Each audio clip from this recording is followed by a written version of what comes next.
Hey, TBATE fans, this is Chris Bolts, and I'm coming in with an episode review of this week's episode 8, The King's Day in Court. Now, before I do get into the content, do make sure you like, share, subscribe, turn on the post notifications. All that stuff really does help me out. Now, this particular episode is just dealing with the aftermath of going into the Tomb of Terror, and the Tomb of Terror was Arthur's terminology for the cave that took so much from these guys. We're looking right here at the body of the late Brauld, who did heroically sacrifice himself to save Elijah. Samantha right here, she can no longer be an adventurer. She suffered such severe injuries that basically took away her ability to be an adventurer. They were able to recover some of Reginald's things. These are his wife and child. That's his hammer. Fortunately, they were not able to recover Creole or Oliver Himbit. They don't even talk about those two. They're just out there in the ether somewhere, stuck in that cave. Well, we did see Oliver Himbit. He was disintegrated.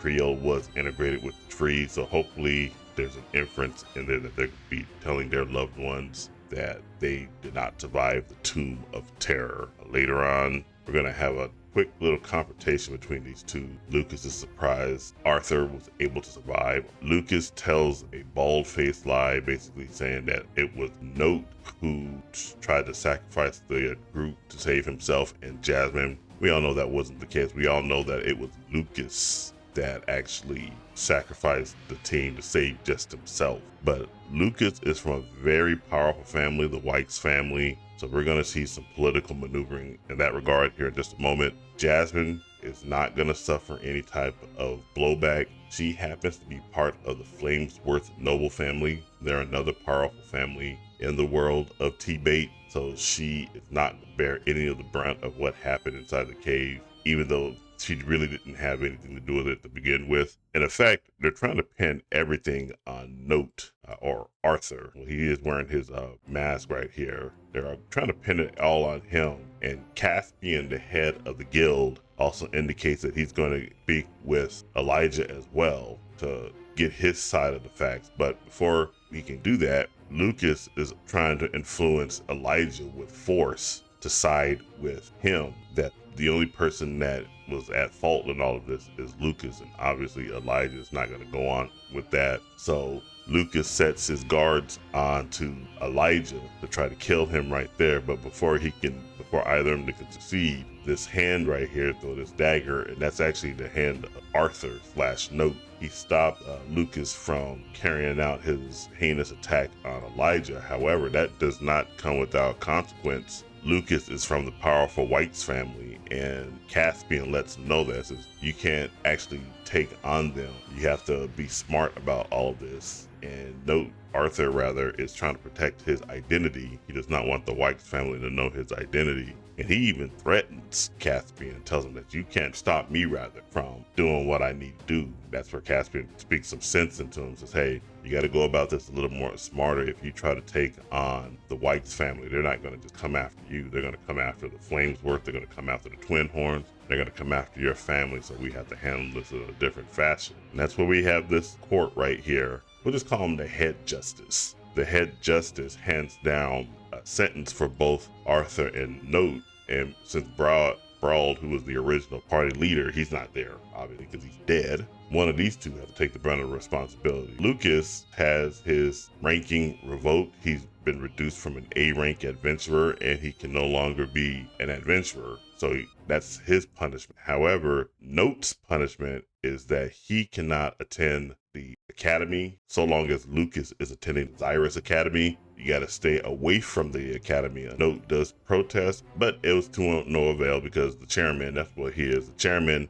has already ruled that he cannot attend. Now, Lucas was hoping that he can demask Arthur, but the court rejects that notion. Even though Arthur suffered that punishment, he only suffered that punishment as Note. So long as he doesn't go on to the academy with that mask on, he can attend the school as Arthur. That's actually some political gamesmanship by the guild and by the adjudicating court right there. Arthur gets back together with Elijah and Jasmine. He convinces Elijah to attend the Zyrus Academy with him and Jasmine. And before they go off, Caspian meets up with Note again and talk to him about make a deal with him. Note says, hey, as long as you don't let the White family know my identity, when I get stronger, it will be to the benefit of the Adventurers Guild, which Caspian accepts. He gives a bag of gold to Arthur and just tells him to take preventative measures to protect himself. Arthur doesn't know what he means by that. He does go to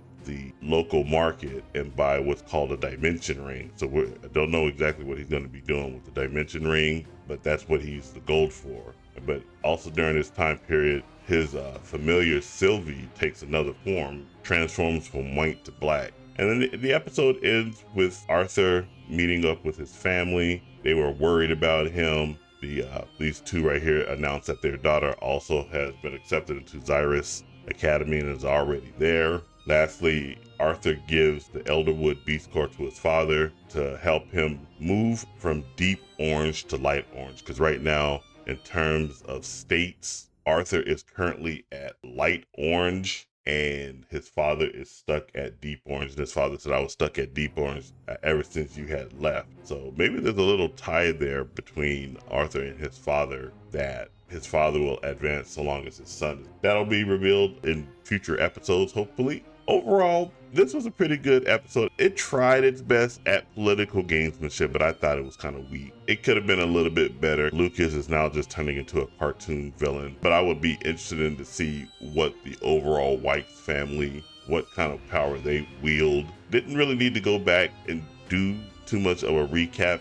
I can understand why they actually went back to the Tomb of Terror to retrieve the bodies. I thought they would have retrieved the bodies while they were bringing these guys home the first time around, but it's kind of a weird situation where this episode picks up where the last episode didn't end off. And speaking of endings, they have to do a better job setting up cliffhangers. I think this is Shiun. I'm assuming he's inside the Tomb of Terror, and he just says, this mana I sense. If you're gonna do a cliffhanger, do a better job. That's just my view on that. Overall, this episode, it was fine. It wasn't as intense as last week's episode. Again, the political gamesmanship seemed kind of lackluster. Cliffhanger was lackluster and all that. But overall, it was a fine episode. The animation is pretty good in terms of TBATE terms. We're not going to get any better animation, I don't think. I'm going to give this episode a 7 out of 10. What did you guys think of this recent episode of TBATE? Jump down in the comments and let me know what you guys think. And make sure you like, share, subscribe, turn on the post notifications. All that stuff really does help me out. And remember, this is Chris Bolt signing off, and I will catch you guys in the next video. Take it easy.